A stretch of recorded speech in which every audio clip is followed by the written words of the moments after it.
Good evening, everybody, and welcome in to another episode of the Sports Show here on WBONTV.com. I'm Michael Watkins along with Jamie Boggs. And Jamie, once again, the Pinnacle Morning Show every morning from, 7 to 9 a.m.? Is that right? 7 to 9 every day. Weekday, yeah. You don't want to get up that early on the weekend. I do take weekends off. So just talk about kind of what you guys have been doing. I know it's been a couple of weeks since we've had you on the show. Been having some interviews and everything. So talk about what you guys have been doing on the morning show over there. Yeah, I encourage people, even if you can't get up and listen, get involved on our social media pages. On Twitter at WLFXFM, at 1067 The Pinnacle on Facebook. On Thursdays, I always do a top 10 list, top 10 Thursday that people always hate. People do not value my opinions and argue with me on social media, so that's where a lot of the engagement's coming from now. I know people aren't commuting as much, so you listen for a few minutes here or there, get on Facebook and join the Pinnacle community. Well, it's been a weird time in the sports world. We've got some good news from the KHSAA. It looks like high schools are going to be able to get back to work very, very soon. The NBA has put out that they're looking at July 31st, I believe, end of July, maybe early August as a start date back for getting basketball back. So that's a big deal as well. So we're moving in the right direction. We're putting this coronavirus stuff behind us, I feel like, and kind of, just kind of reopening the world back up.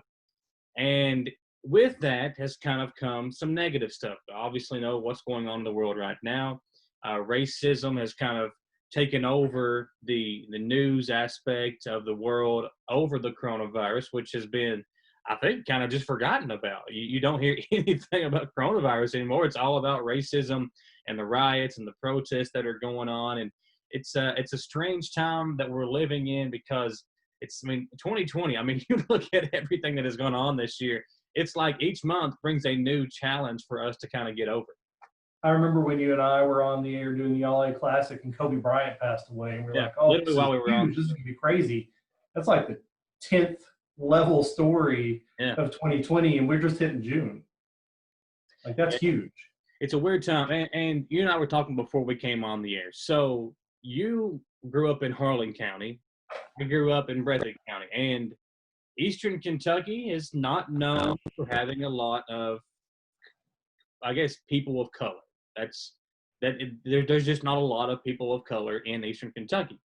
I think that I can maybe count on one hand the number of people of color that went to my high school, and maybe two hands the people of color that lived in my county. It was just, I'm from Breathitt County. There's just not a lot of people of color that live in Breathitt County. And you look at some of these places that I grew up near, Lee County, I've never seen a black person from Lee County, maybe one or two. It's just the same thing that goes with Estill County and some of these places that we cover, Owsley County, Wolfe County. There's just not a lot of people of color in Eastern Kentucky and in Harlan County. I'm sure you had the same thing. Sure. I graduated with one African-American student.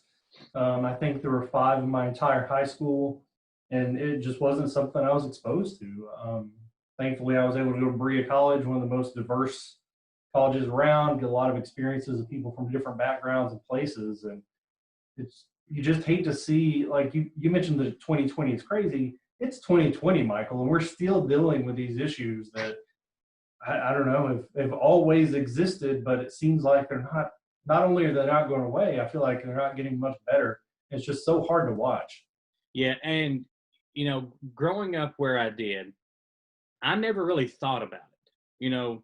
And to me, like if I was an athlete playing basketball on a school where we had, we had to kind of scrounge to get enough people to even make a team. It was weird going to play some of these schools that had multiple athletes. And I'll give you a crazy story, okay? So my junior year of high school, we are playing in the Hazard Invitational Tournament in Hazard, Kentucky, in the championship game against Summerville, South Carolina. Summerville, South Carolina had one white guy on their whole team. We had no black guys on our entire team. The best player for Summerville, South Carolina was a guy named A.J. Green, who eventually went on to play college football at Georgia and is now in the NFL playing for the Bengals. Yeah. And it was just, it was a really weird atmosphere because it was just a weird game because we weren't used to playing teams like that. And I'm sure they weren't used to playing teams like us that had no people of color on our team. So, I look back at that game, and the craziest thing that I remember is, first of all, we had them beat, lost. We missed 4 free throws in the final minute of the game. They tied it, sent it to overtime. We lost to them in overtime. But after the game, all I remember is their players and their fans, the parents of the kids, coming up to us and talking about how good of a team that we were, and how they couldn't believe the kind of game that we gave them. I don't feel like they respected us, whereas we were kind of maybe even afraid of them. It was just a weird atmosphere, a weird game. And after the game, it just felt like, you know what, this was a good basketball game. And that's why all that stuck out to me after it was over with. That was kind of my first interaction of being actually a part of that kind of, situation, because it was just, again, not our normal from playing in a small town in Eastern Kentucky, playing basketball. And then I came up to EKU, and listen, I have become best friends with some EKU basketball players. Terrius Johnson played basketball at EKU. He was on the last team that EKU had that went to the NCAA tournament that lost to Kansas in the first round, I think back in 2014, maybe. Sounds right. 2000 area there. But, he's been at my house till 3 or 4 in the morning sometimes playing NBA 2K. He's held my daughter. I've seen pictures of his daughter. Anthony Means, who was a football player at EKU, went on to become a manager at Buffalo Wild Wings. I've become really good friends with him. Same thing with him. He's been at my house several times. And you almost forget about it. Like, it's not we're different colors. We're just guys, We're just guys hanging out, doing what we do. And I feel like at some point, some people forget about that. And I don't know, where that is, but it's just 2020. And again, we've been talking about the bad stuff that's happening in 2020.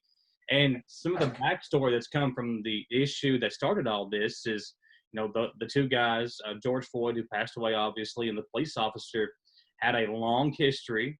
And evidently this cop just, I've got a chance to seek some revenge here. And he did. And it was a very bad situation. And now we look at what's going on in the world with the protests and the riots. And I think there's even been some protests in Berea the last few nights. We got a message on WBOM late last night about it. And they're peaceful protests over in Berea. But it's just, everybody's getting involved, and it's a scary time right now. I'm thankful. I've seen a lot of good pictures and videos from the protest up in Lexington. I've seen cops and people hugging, and just seeing some very good images that you won't see a whole lot on the news. They're going to show the negative stuff. And I think we got to focus on the positive right now. Yeah, I agree. And you mentioned the fact that you never thought about it growing up. I didn't either. And when you don't think about it, you don't talk about it. Yeah. So it wasn't something that I even had a grasp of how to talk about. And you get to college, you start meeting people from different places, and you realize that, yes, we are guys. They have different struggles than I do. They have to worry about things I don't have to worry about. And for me to start to understand that, and then to see these things happening across the country, and just to think about, like, you have friends that you mentioned, like, they have risks in their lives that you and I don't have. So how can we support them in a way that, I don't know, that's helpful and not just ignorant because we're 2 white guys talking about this. So that's, I don't know, it's certainly a hard situation. It's hard to watch. And for people that don't understand the struggle, and not that I can fully comprehend it in any way, but I understand that there is a struggle, to see all this going on, and people that don't understand that have a different perspective of the protests than somebody who does understand said, yeah, well, these people do need to be heard. I don't know. It's just so hard to watch, and so many people misunderstanding each other and misinterpreting things. Yeah. And, I'm a jokester. I joke around a lot, and I've even joked about some of this stuff with some of my friends that are a different color, Terrius and guys like that. We kind of just joke about just who I am and who they are. Listen, I'm a guy from Eastern Kentucky. He's got a crazy accent. Terrius is a black guy from Jackson, Tennessee, which there's not, a whole lot of different people like him that are in Jackson, Tennessee. That's where he grew up at. He's seen a lot of crazy stuff. And, we always used to joke we were going to get shirts that say, he's my white friend. I'm his, that kind of thing. That was just kind of how we were. So, but now it's just like stuff like that is hard to even joke about right now because of the time that we're in. And one thing that I don't want people to do is kind of overcompensate. I feel like if you do that, then it can get kind of dangerous territory. If you're a white person and you try to maybe go further than you normally would to show somebody, hey, I'm not racist. And I've seen so many people making Facebook posts or tweeting out or putting stuff on Instagram to show their support. Listen, there's a lot more you can do than just putting a social media post up. And I don't know what that is, but I know there is a lot more that can be done. We're trying to create a platform here where we can talk about it, open it up. And this is a very scary subject right now.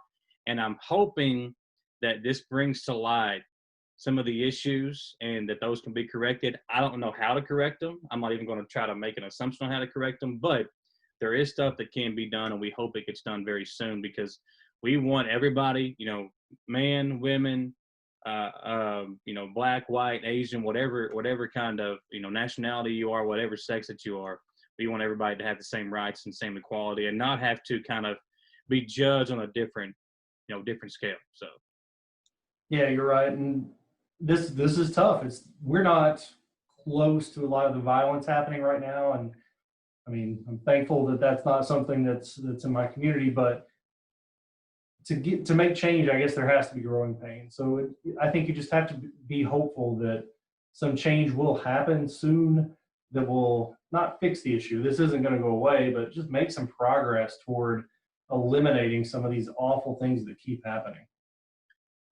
Well, Jamie, we got some good news this week. Sports are slowly coming back. When we come back, we'll talk about the KHSAA putting out the guidelines on what teams can do as far as getting back to work, getting their teams ready for upcoming seasons. I've seen some Madison Central's football coach, Mark Centers, the team that I cover for football. They tweeted out kind of a schedule on how things are going to go. We'll take a look at that. And I'm sure each coach locally, John Clark, Jordan Markham, Tony DeGregorio, who we're going to have on the show next week, hopefully. And you've already talked to him about, his position over at Perea, the new interim head coach over there. Well, these guys are going to have plans put forth that will, I think, have to be approved before they can start heading in the right direction. But sports are right around the corner. We've been, talking about it, getting ready for it, and it is happening now. The KHSAA has put forth the guidelines. The SEC and the NCAA have put forth guidelines. So it's right around the corner. We're excited for it. We'll talk about those guidelines when we come back here on the Sports Show. We are brought to you by Nuevo Vallarta. If you like the best Mexican food around, there's no better place than right there on Big Hill Avenue in Richmond with Nuevo Vallarta. We are also brought to you by Bishop's Small Engine Repair on North Estill Avenue in Richmond. Listen, the time is now. Get those lawnmowers ready. I've already had to mow the grass several times this year. The summer months are starting to heat up, and you're going to have to start mowing that grass more often. So get over to Bishop's Small Engine Repair. Buy you a new mower, buy you a used mower, or if you've got a mower that needs repair, they can help you out with that as well at Bishop's on North Estill Avenue in Richmond. And also the law office of Patrick O'Neill. He is located in Breathitt County, but he serves all over Central and Eastern Kentucky for legal advice on workers' compensation, criminal defense cases, SSI, Social Security, all that stuff. Call Patrick O'Neill at 606-666-2990 for a free consultation. We'll take a commercial break and come back. We are live here on WBONTV.com. It's the Sports Show, folks. Thanks for hanging out with us on a Monday night here on the stations of Wallingford Broadcasting. Patrick O'Neill has been serving Central and Eastern Kentucky since 1995. When someone is accused of something they didn't do, or when a good person makes a mistake, they need the best representation they can find. And that's Patrick O'Neill. Whether it's criminal defense, Social Security, disability, personal injury, workers' compensation, or deeds and wills. When you need legal advice, trust the expertise of Patrick O'Neill. He will get you the money you deserve. His office is located in Jackson, but Patrick practices all over Central and Eastern Kentucky. For more information or for a free consultation, call 606-666-2990. It's been a busy year. So what's on your to-do list? Serious house hunting, home improvement projects, or maybe a new car or a boat for summers on the lake. For more than a century, your neighbors at Cumberland Valley National Bank have been helping turn plans into reality. Stop by any of CVNB's branch offices or visit cvnb.com. and find the right personal vehicle or home loan that fits your budget and meets your needs. CVNB, local banking with big-time advantages. Member FDIC, equal housing lender. Who makes the best meal in Richmond? Nuevo Vallarta. Friendly service, a place that's good for kids and good for groups. Head to Nuevo Vallarta on Big Hill Avenue in Richmond. Nuevo Vallarta is known for warm hospitality, great prices, great food, and the best margaritas and fajitas in town. Doesn't a huge 32-ounce ice-cold beer sound great? Start with an appetizer, order a la carte, or choose from their huge menu of Mexican favorites for grown-ups and kids. Nuevo Vallarta on Big Hill Avenue in Richmond. I'm Michelle. And I'm Jennifer, and in the spring of 1992, Bishop Small Engine Repair was born in our mom and dad's barn in Estill County. Then in the fall of 1992, we made the move to Madison County, where we are today.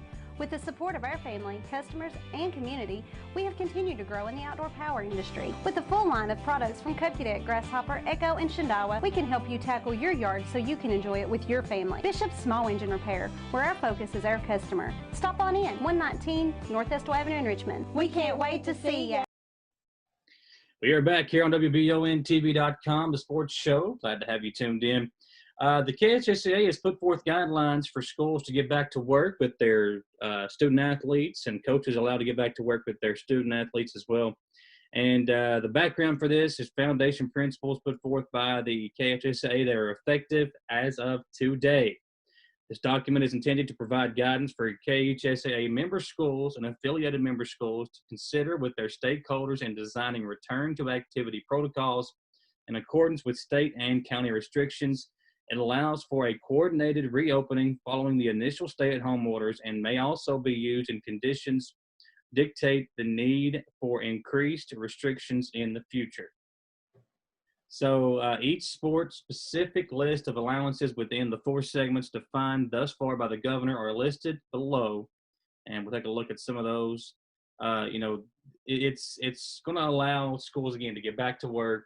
And it's important of restarting athletic and sport activities to the well-being of children and adults. So the KHSAA and all state high school associations believe it is essential to the physical and mental well-being of students to return to physical activity and athletic competition. And I think that's a big deal because these students, they have been stuck at home. And, some of these kids have got chances to make it to college and play college sports, whether it be football, basketball, baseball, whatever the case may be. And if they can't get out there and work toward that or given the chance to get better, then that really affects their ability to go and play at the next level. It really does. And if you think about basketball specifically, a lot of the scouting is done over the summer at these camps and the AAU tournaments and that kind of thing. I mean, that's the case for baseball and I'm sure other sports as well, but summer's a big recruitment and scouting time. But mostly it is the time to put in the work. That's when I know Austin Newton usually has his guys playing every day. And football is should be about a month away from camp starting. So, yeah, the work has to be put in. And a lot of these guys rely on the school facilities, whether that's the weightlifting, the trainers, just the coaches directing drills. They may have the desire at home, but just not have the capacity to get better. And I think this opens the door at least for them to get in to the school and get the things that they need to improve. Well, as of this date, and this was put out on May 28th, no openings have been allowed or announced for gymnasiums. Any reference to the opening of gyms at this time refers to fitness centers, and the document will be updated when additional directives are issued by the governor. And, one thing that I've seen is, we talked. I've been talking to a lot of coaches during this time. I had John Bentley is going to be on our show later on today. Alan Feldhouse, Austin Newton. We've talked to Eric Swords, and Coach Morrison over at Model as well. And I feel like Newton is going to be the one biggest affected by this, or most affected by this, because he lost 11 seniors from last year's team. Coach Feldhouse and Madison Central, they're bringing back everybody. Literally everybody on their team is coming back. I think he said 99% of the scoring from last year's team is coming back. So, for them to not be able to get in the gym, it's not going to be a big of a hindrance as it will be for Madison Southern, who pretty much is only going to bring back 2 players that got a ton of playing time, with Walter Smith and Nate Turner. So they're bringing back Nobody, whereas Central's bringing back everybody. Estill County lost Joe Benton, maybe one of the best players in Estill. No, he is one of the best players in Estill County history. But they bring back their 4 other starters, so they've got a lot coming back. The same for Berea. You got Smith and you got Dorsey coming back for Coach Swords. And with Model, you lose Pingleton, who was a really big player, but you got Perry coming back. You got a lot of young guys that got some experience late in the season that'll be coming back for Model. So I feel like Southern is definitely on the boys' side the most affected by this. Now for the girls, for Madison Southern again, they have to replace another coach. So for the 3rd year in a row, they're going to have a different coach on the girls' side. That could be a big effect as well, because you got to get used to the players. You got to figure out what they're good at, and they're not going to have as much time to do that. So I feel like Southern is going to be the school that's most affected by this, and they're going through a lot of changes over there with a new principal now kind of coming in the works. So a lot of stuff that'll be taking place over there with Madison Southern. But I think they're going to be the school that's most affected with all this stuff going on. And, I've seen some of these gyms, like workout facilities, that have opened back up, and you have to wear a mask to be able to get in there. And the state, local, or school district guidelines for cloth face coverings should be strictly followed with no deterrence against those who desire to wear them. Cloth face coverings should be considered acceptable. There is no need to require or recommend medical-grade masks for physical activity. Any student who prefers to wear a cloth face covering should be allowed to do so. Plastic shields covering the entire face will not be allowed during participation due to the risk of unintended injury to the person wearing the shield or others. And coaches, officials, and other personnel may wear cloth face coverings at all times and are strongly encouraged to wear cloth face coverings, especially whenever physical distancing is not possible. So, they're recommending wearing a mask. And I don't know about you. Listen, you and I played a lot of basketball in our day, and then, playing pickup ball is a big thing for us at our age. I just couldn't imagine, getting together with some of the guys and putting a face mask on to go play basketball. No, I can't breathe running up and down the court anyway, let alone with a mask on. And I mean, breathing's a big part, of course, when you're running and doing cardio, but even lifting, like breathing, and when you inhale and exhale when you're doing lift is a very important part of that process. And I can't imagine trying to breathe when you're doing a bench press or when you're doing deadlifts or whatever and get the oxygen necessary. So that's going to be a big hindrance as far as who enforces that. I think that'll be maybe a different scenario. I've got a few different reactions to this. As a sports fan, as a broadcaster, I'm pumped. It looks like sports are headed the right direction.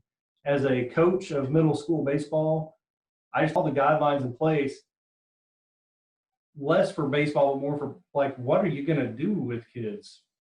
Basketball requires such teamwork and people be close together. Football, you literally have to grab each other. Yeah. Like, what are we going to be doing in these workouts? Sure, we can do drills and that's helpful, but at what point will it become the real sport? Baseball is easier to spread people out. And then as a parent, like, how are you both helping my kid get better and keeping him safe? Yeah. I don't know, like, how's that balance going to be struck? The one thing I do think this is helpful for is it allows for coach-player interaction, and they can get time together, and individual or small group instruction I think is really important. But just still so many questions out there about all this and what it's going to look like. Yeah, and now your sons play baseball, right? I know during the summertime. Baseball and basketball, yeah. Have you got a chance to do that? Yeah, I know they're kind of opening back up and practicing and stuff like that, getting ready for the season. Have your kids been able to do that yet? We've done some individual and small group workouts in different areas. Again, baseball, we can spread 5 or 6 kids out across the field, then be 100 feet apart, hit baseballs at them, have one kid bat at a time. But then, and the same with basketball, it gets into, if you have one ball and you're throwing it to each other, where does that risk come into play? But baseball, I think, is one of the easier ones, and maybe soccer. I feel like the summer work is really mostly for basketball and football, and those are the biggest question marks to me. Yeah, well, I see where Madison Central, their Madison Central football Twitter account tweeted this out, and I'm sure there's a lot of the high school coaches here locally are going to be kind of following the same thing.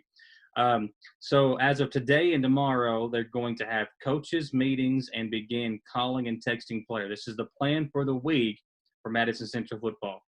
On the 3rd of June, ADs will meet with superintendent to confirm plans for a startup.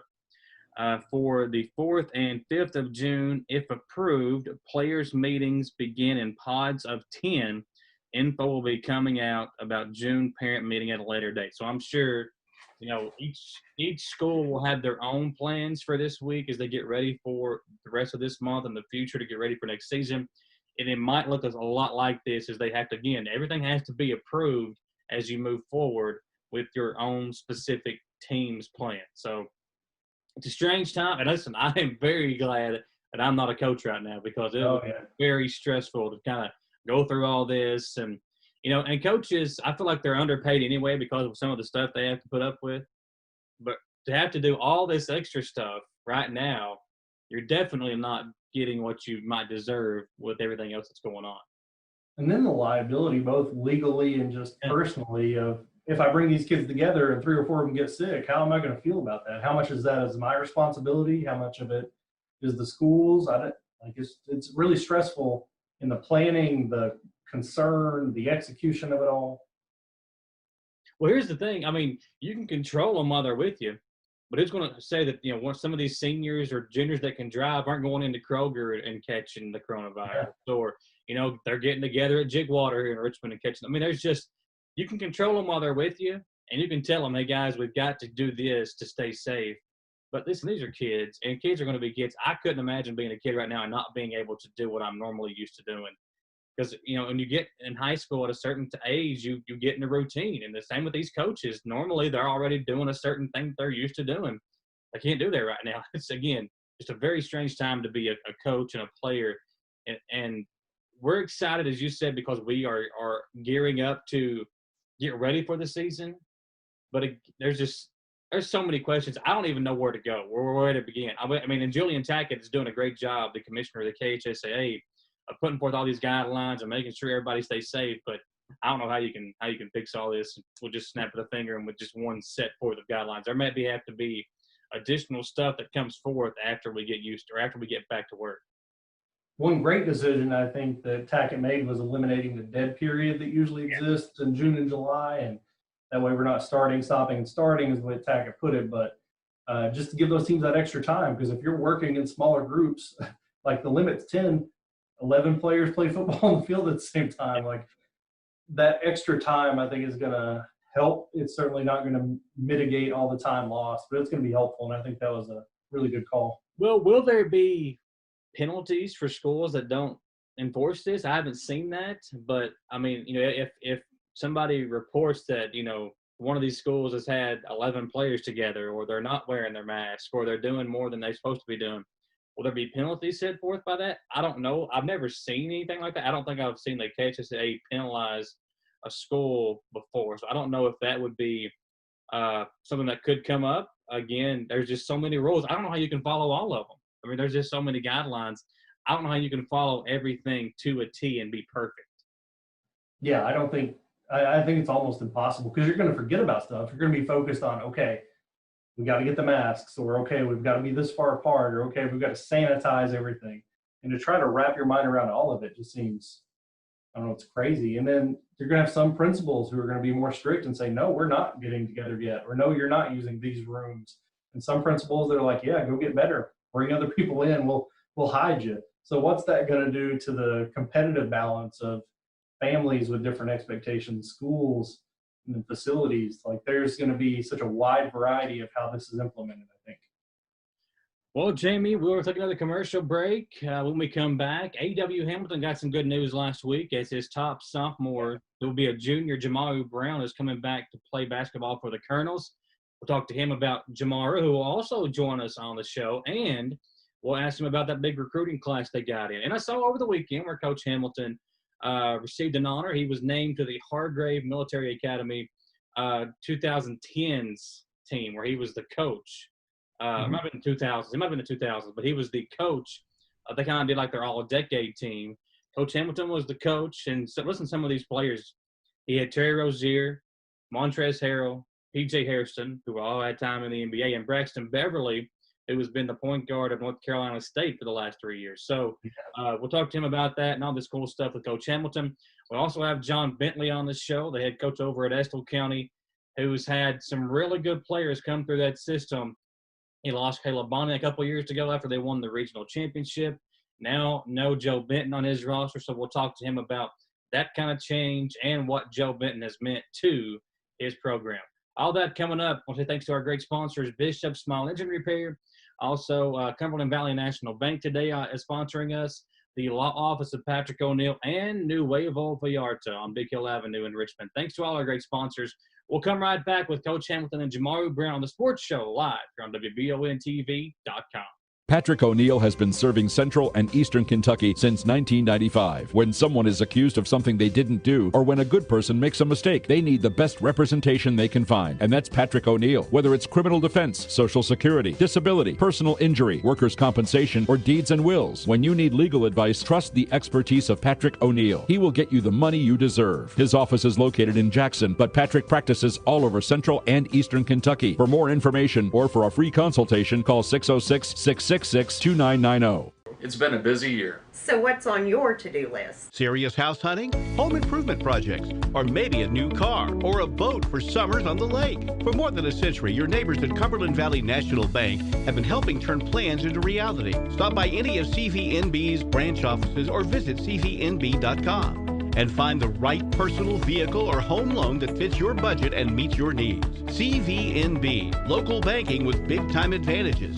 Member FDIC, equal housing lender. Who makes the best meal in Richmond? Nuevo Vallarta. Friendly service, a place that's good for kids and good for groups. Head to Nuevo Vallarta on Big Hill Avenue in Richmond. Nuevo Vallarta is known for warm hospitality, great prices, great food, and the best margaritas and fajitas in town. Doesn't a huge 32-ounce ice-cold beer sound great? Start with an appetizer, order a la carte, or choose from their huge menu of Mexican favorites for grown-ups and kids. Nuevo Vallarta on Big Hill Avenue in Richmond. I'm Michelle. And I'm Jennifer. And in the spring of 1992, Bishop Small Engine Repair was born in our mom and dad's barn in Estill County. Then in the fall of 1992, we made the move to Madison County, where we are today. With the support of our family, customers, and community, we have continued to grow in the outdoor power industry. With a full line of products from Cupcadet, Grasshopper, Echo, and Shindawa, we can help you tackle your yard so you can enjoy it with your family. Bishop Small Engine Repair, where our focus is our customer. Stop on in, 119 North Estill Avenue in Richmond. We can't wait to see you.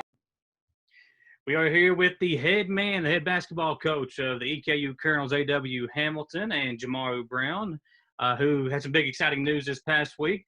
Coach, I'll start with you. We'll talk about that news. Jomaru coming back. It's a big deal for you guys because you got this big recruiting class coming in.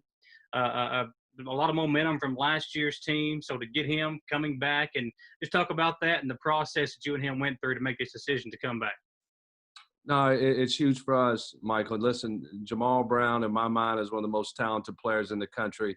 But what he is, he's one of the best young men that you can possibly be around. I mean, I just love him. He brings so much to our program, not just on the floor, but off the floor. So it was a great experience for Jamal to go through the NBA process. He got some great feedback and got to hear some feedback of some things that he needs to work on to, give himself the best chance to make it in the NBA, which, that's our plan and that's his goal. And that's the goal I have for him. And, we're going to keep pushing like crazy. So he's excited. There's new challenges, in coming back. He's, taking on more leadership and doing some things different, improve his efficiency rating and different things. So, we're really excited about Jamal. Jomaru, in your statement that I saw on your Facebook page, you said, first, I would like to say I appreciate my family, friends, coaches, and teammates for the support that you guys showed me throughout this draft process. It was a great learning experience for me and helped me gain even more motivation to fulfill my dream of becoming an NBA player. And I'm excited to announce that I will be returning to EKU for my junior year. Just talk about that and kind of that decision being made to come back and play for EKU one more time. First, I just wanted to thank all my peers and my coaches and the staff and everybody, just because throughout this whole process, man, there's been so much support around the city. Me being home just around the city, and my family and stuff, they just been on like on my back, just like telling me, this is a big thing that you're doing. This is not anything regular. And it's just a lot of love and support, and I appreciate them for that. And coming back to school, it was a plan. It was the plan, and I just want to say pretty much I'm happy I'm coming back to school. So yeah. Well, talk about kind of that feedback that you did get. Were some of these scouts talking to you about stuff that maybe you can improve upon?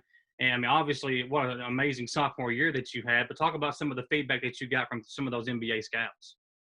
Just about my efficiency rating, like Coach said, my assist to turnover ratio, just those numbers, picking those numbers up drastically, and that's about it. Yeah. Well, Coach, got a big recruiting class coming in too. I know the last time we talked, we couldn't really go into that, but you've got some guys that are very talented that I think fit your system well. And one of those guys I got to see a lot in high school, Cooper Robb, who played at your alma mater, Scott County. He's going to join his former teammate Michael Moreno as the colonel. So talk about him and these other guys are getting in. Yeah, no, we got a great class, and really excited about this group that we got coming in. And this group that we got coming in really fit the group that we have. This year we were able to move the needle and did some incredible things. We won 12 games. It's second most conference wins in school history. We got off to the best OVC start in 41 years. And these guys, they started to turn the program back to where it was, years ago. So the group that we got coming in, they're all winners. You look at Cooper Robb. He had a big-time high school career at Scott County High School. Then he goes to UNC Charlotte and, helps them to have a successful season this past year. You look at Brandon Napper, who's, played for me at Hargrave. We went 43-2. And then he goes to West Virginia and plays for a Hall of Fame basketball coach in a winning program. You look at Sheck Fay, who's coming from one of the best junior colleges in the country in Chipola. You look at Tay Blanton, who's coming from St. Ed's, probably the best high school program in the state of Ohio. And then you look at Wendell Green Jr. He was, he had his program at La Lumiere. They were ranked number 5 in the country, before their season had to come to an end, but they were going to have a shot to win a national championship at the high school level. So we got an exciting group of young people coming in that are all winners and fit into exactly what we're trying to do here at Eastern Kentucky. Well, Jomaru, you built some really good relationships with these guys that have been on your team the last couple of years and these new guys coming in. How excited are you to get to work with these guys and get back to work with all this stuff that's been going on? You guys can get back in the gym finally. We have a date, and we know when you guys are going to be able to get back out there and get to work. Man, it's exciting, man. I've been talking to all the guys. Like we are in the group chat and stuff like that. I've been talking to all the guys, just telling them how excited I am that they're coming, that they picked this school. And I'm honestly excited. So I just can't wait to get back and get to work with those guys.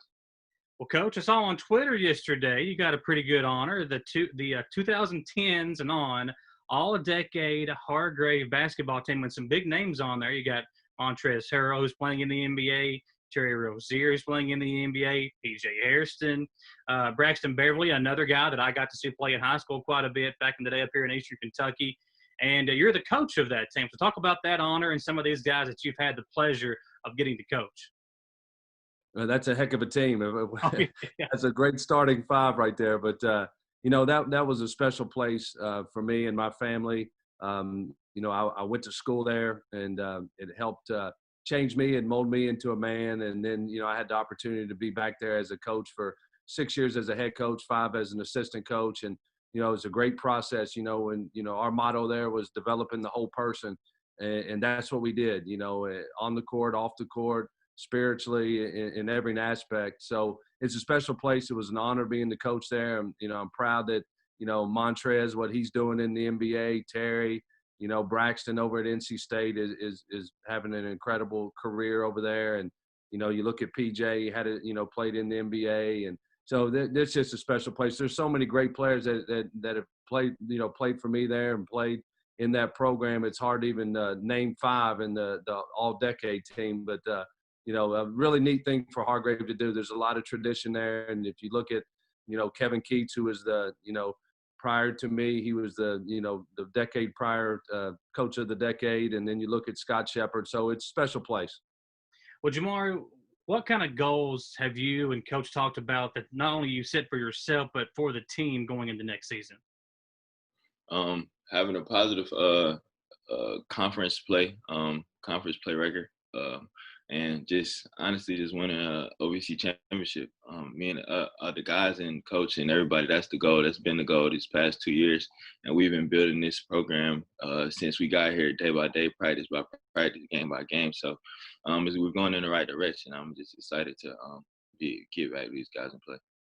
Well, Coach, how do you do that? How do you build off the momentum that you guys have built over these last 2 years, especially coming off a year where, as you said, you had the second most conference wins in the history of the school, and that's a program that has won quite a few OVC championships. So how do you take that momentum and continue to build forward?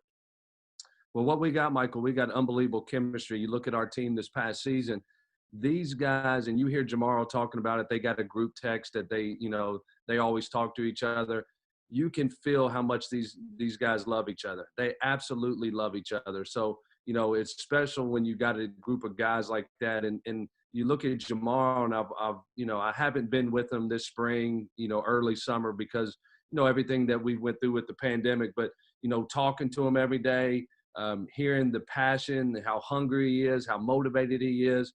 And then talking to all our guys, I think about Trey King and Marino and, all of them. I could go through every one of them, how hungry and excited they are to get back to work. And then when you add the group that we've added, we got a special thing going. So we're really, really excited about this group. And, we went from being a really young team to now we're a mature team. We've got guys who played a lot of minutes in college basketball. So, it's exciting, and we look forward to the challenge of continue to build. And, we don't want to, just be as successful in the conference. We want to be more successful in our non-conference and, put together a really great season this year. So the NCAA has given you guys a time when you can come back and get to work, those individual workouts and getting the team on campus. So what's the plan for EKU? What have you guys been talking about and are gearing up to do all that, bring the kids back to campus and get ready for next season? Well, the most important thing is bring everybody back safely. Yeah. And make sure that we protect our student athletes and, administrators, coaches, and, and everybody here on our campus and in our community. So, we're hoping that we get everybody back in June, and then we can start voluntary workouts and then see what the NCAA will allow us to do moving forward. Jomaru, do you have a plan? I know you said you were going to probably be back there in the middle of June. What have you been doing to kind of keep yourself ready for when you do get back to campus and are allowed to get back to work? I have like a little list of things, and I've also been getting in the gym, just running, going outside and running, doing like little like lunge squats and stuff like that, just keep my muscles and strength and conditioning up. And those are just a few things I've been doing. Stay ready for the summer. So. Well, Coach, I wanted to talk to you about this, and I've seen it. It's been a month or so ago, but I saw you've got a little experience now of being like a movie ticket guy. We had the girls come in. You were taking their tickets. We're going to watch a movie with the family. So just talk about what you've been doing with the family to keep yourself busy and keep everybody safe at home. Yeah, you know what? My wife and I, Chelsea, we've tried everything to entertain our kids and, keep them busy, keep them learning, have fun. And, we've done a little bit of everything, family walks every day and, movie nights. And, it's been a great time with my family. It really has. Most of the time being a basketball coach, which I've been, in all my professional career, and then I played. So, spring, summer, always on the road recruiting, always busy, always doing stuff, and then this year it's been the complete opposite, being at home, working from home, spending time with my family. So, it's been a blessing in disguise. And, I got a great family, Michael. I'm very blessed, very, very blessed. Well, guys, I appreciate your time, and I cannot wait to see you guys back up there. I know the momentum is there for EKU basketball right now. I feel like the pandemic has kind of put a halt on everything, and we're hearing good news about the NBA possibly coming back and college football and the NFL, and it looks like we're moving in that right direction. So look forward to seeing you guys back out there in the spring and then getting ready for next year. And if there's anything that we can do for you guys, please reach out to us, let us know, and maybe we can get together soon and talk some hoops. So appreciate you guys taking time out of your Sunday to do all this. Man, listen, I appreciate what you do. I love being on your show. I know Jamal does, and you do a lot for our community. We appreciate you. Well, maybe soon we can get together in person and do this. I know we're still doing all these kind of remote interviews, but maybe eventually we'll get back over at Buffalo Wild Wings or bring you guys over and do the interviews there. It would be nice to see you guys in person some. Well, when you guys get back over there, count on us. We'll be there day one. Sounds good, Coach. Appreciate it. Thank you. Thank you. Patrick O'Neill has been serving Central and Eastern Kentucky since 1995. When someone is accused of something they didn't do, or when a good person makes a mistake, they need the best representation they can find. And that's Patrick O'Neill. Whether it's criminal defense, Social Security, disability, personal injury, workers' compensation, or deeds and wills, when you need legal advice, trust the expertise of Patrick O'Neill. He will get you the money you deserve. His office is located in Jackson, but Patrick practices all over Central and Eastern Kentucky. For more information or for a free consultation, call 606-666-2990. It's been a busy year. So what's on your to-do list? Serious house hunting, home improvement projects, or maybe a new car or a boat for summers on the lake. For more than a century, your neighbors at Cumberland Valley National Bank have been helping turn plans into reality. Stop by any of CVNB's branch offices or visit cvnb.com. and find the right personal vehicle or home loan that fits your budget and meets your needs. CVNB, local banking with big-time advantages. Member FDIC, equal housing lender. Who makes the best meal in Richmond? Nuevo Vallarta. Friendly service, a place that's good for kids and good for groups. Head to Nuevo Vallarta on Big Hill Avenue in Richmond. Nuevo Vallarta is known for warm hospitality, great prices, great food, and the best margaritas and fajitas in town. Doesn't a huge 32-ounce ice-cold beer sound great? Start with an appetizer, order a la carte, or choose from their huge menu of Mexican favorites for grown-ups and kids. Nuevo Vallarta on Big Hill Avenue in Richmond. I'm Michelle. And I'm Jennifer. And in the spring of 1992, Bishop Small Engine Repair was born in our mom and dad's barn in Estill County. Then in the fall of 1992, we made the move to Madison County, where we are today. With the support of our family, customers, and community, we have continued to grow in the outdoor power industry. With a full line of products from Cupcadet, Grasshopper, Echo, and Shindawa, we can help you tackle your yard so you can enjoy it with your family. Bishop Small Engine Repair, where our focus is our customer. Stop on in, 119 North Estill Avenue in Richmond. We can't wait to see you.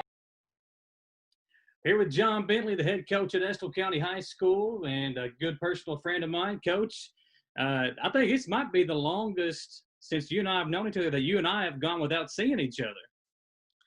It really is, Michael, and it's been like that probably for a lot of people. Yeah. We always have good communication, good rapport, and we got a lot in common. And but it's been a challenge. It's been definitely been a big challenge the last couple of months here. But I've just been quarantined at home like a lot of other people, and just trying to wear my mask when we go out, and try to stay safe and just try to neutralize this thing as much as we can. Well, I want to talk to you about the end of the last season before we get to kind of the future of Estill County basketball. Seems like, as always, you guys drew Knott County Central, and the game kind of came down to the wire. We're unable to pull it out. Just talk about the way your season ended and kind of those expectations of wanting to kind of do more this past year with the team that you had. Yeah, definitely heartbreaking fashion, but playing the host regional tournament team on their home floor, and you got the basketball and you shoot a shot, and you're down 1 point, and you miss it, the ball at the back of the rim. I mean, there's nothing more I could ask for, but definitely a special group, 22 wins and another district championship, and we were just overly blessed to be able to have another opportunity to not only play for district championship, but also get in the region and play for another regional championship. But that was just a testament to the kinds of kids we had. They really bought in, and we were mostly a junior-laden team, but obviously with Joe Benton graduating and him leading us in potentially pretty much every category, nobody's not going to be able to fill his shoes. I can tell you that right now, not from an individual point of view at least. But we're just going to have to really collectively come together and, just try to improve each and every day from here on out. Obviously, we'll have a little more time to do that now. Now we have a kind of like a timetable in front of us, and hopefully we can get to work here in the next couple of weeks, week or two, and be able to move forward. Well, you talked about Joe, obviously kind of one of those once-in-a-lifetime kind of players that come along for not only a school, but for a county. And you've had a couple of them in the last few years. You look back at what Caleb Bonnie was able to do for you as well. But Joe, I mean, I feel like we've been watching Joe kind of grow up in front of our very eyes. He's been a part of your team since all the way back since he was in, sixth, seventh grade. So he's been around for a while. It's going to be the first time not having him out there. So talk about that and kind of the emotions that go with that and what he has meant to not only you, but your basketball program as well. Well, with Joe, we out all the players I've ever coached, and even the coaches I've coached around with and seen and played for in college, I think our player-coach relationship was really beneficial, not only for us, but more importantly for our basketball team, the success we had. And, I knew him pretty well actually before he started dressing as a seventh grader. I'd watched him play several times, and AAU is his dad, who's my assistant coach, Rick Benton, does a phenomenal job. But that right there was kind of bittersweet because I've spent more time around that kid than by far any other player I've ever been around. And there's obviously other players that I've had connections with, your Caleb Bonnies and kids like that. But with Joe, it was just a lot of times in school when he had some free time, he would just swing by, after lunch, and anytime he could just always kind of just catch up, and that right there is what I'll miss more than anything. But as far as on the court and what he did, and he did so much for our team. I mean, he only led us in virtually every category, but, I mean, he had to bring the ball up a lot of times against heavy pressure, sometimes double teamed. And he had to get rid of the ball, and it just takes a toll on you. It's very demanding. It's very, we ask a lot of him, year in and year out, but especially this year. And I thought he had a great year, second team All-State, and he's was hoping we'd be able to go to the Mr. Basketball ceremony there we're going to have, and they ended up canceling that. They're going to do some type of virtual deal with that here coming up here in the next month or so. But super blessed to have had a kid like that. Like you said, he is a once-in-a-lifetime player, and, we're definitely going to miss him. Well, you lose Joe, but you return the other four starters that you had. You return Dylan Long, Landon Napier, Will Isford, Click. You got all those guys coming back. It's a good foundation to have. When you bring back, 80% of your starting lineup, that's a big deal. So talk about those guys coming back and kind of what you're going to be relying on going into next year. Well, we're going to be, as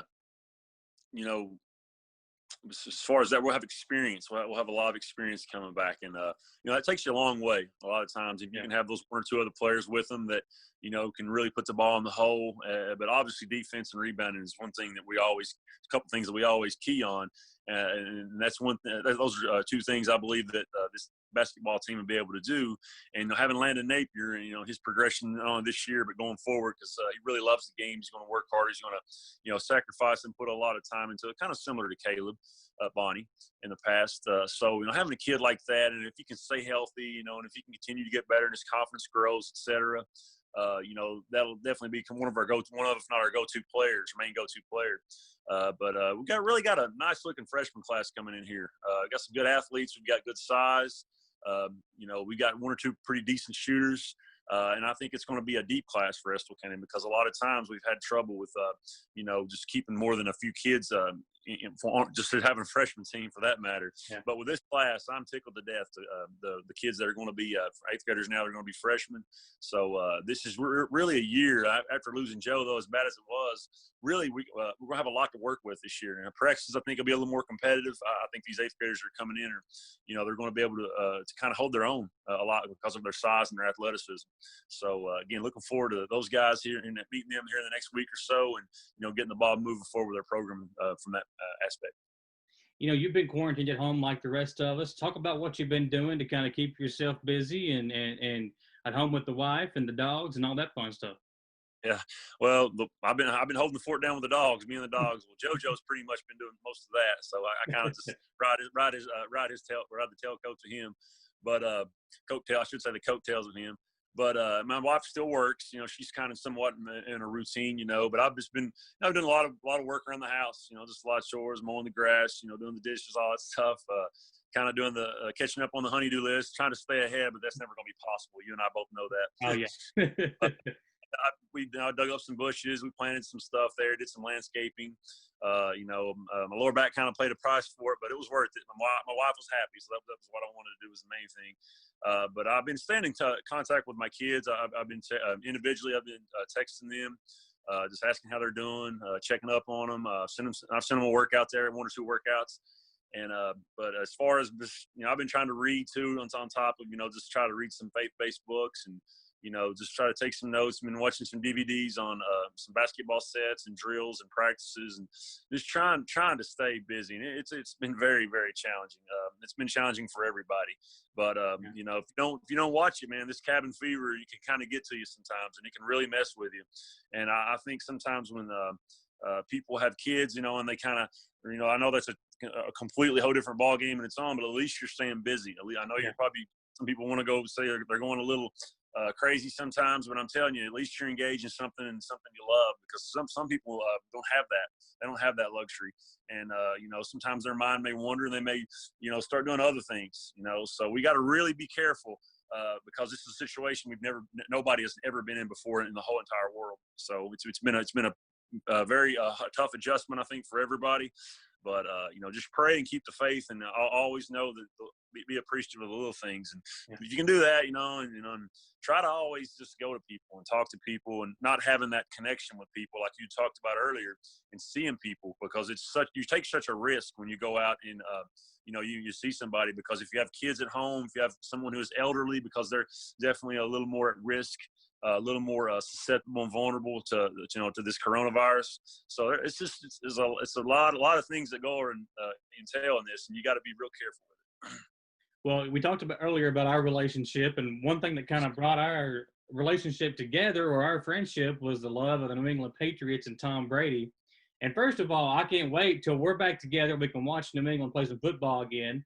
But it's going to be a little different this year. No Tom Brady, obviously Rob Gronkowski coming back. So before I let you go, I want to kind of get your thoughts on that and kind of what the expectations are for our Pats next year. Well, I'm not going to root against Tom. He did pretty good for New England. He's had fun there. 9 Super Bowls in 19 years. I mean, that'll never be done again. Yeah. But the season won 6 and lost 3, and the one he lost, one of the ones he lost, he threw for 512 yards. And people were all getting on telling me, yeah, Brady lost. He threw for 512 yards. A record, by the way.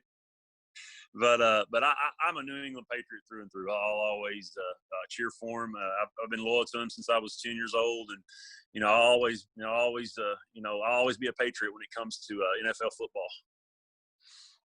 Same here, my man. So we'll have to get together. Hopefully, whenever this is all over with, me and you'll get together and hang out, and then we'll get ready for football season when that time comes. But looking forward to seeing you guys and the engineers back out there getting ready for an upcoming season, and potential again to kind of put a good run together, because I'm not sure how good the 14th region will be next year, but I feel like with the team you have coming back, there's potential for Estill County to kind of make some noise next year.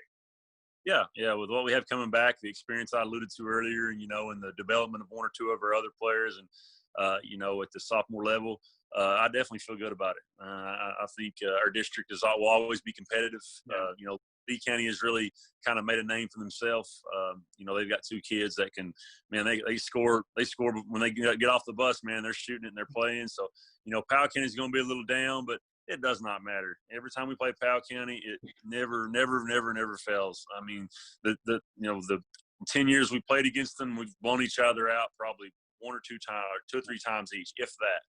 And I always know that'll be a close game. And, Gary Bolden at Owsley County just did a phenomenal job, and, kind of breathing life back into that program. And he's really stuck with them, and I know they went through a lot of tough times, a lot of frustrating times.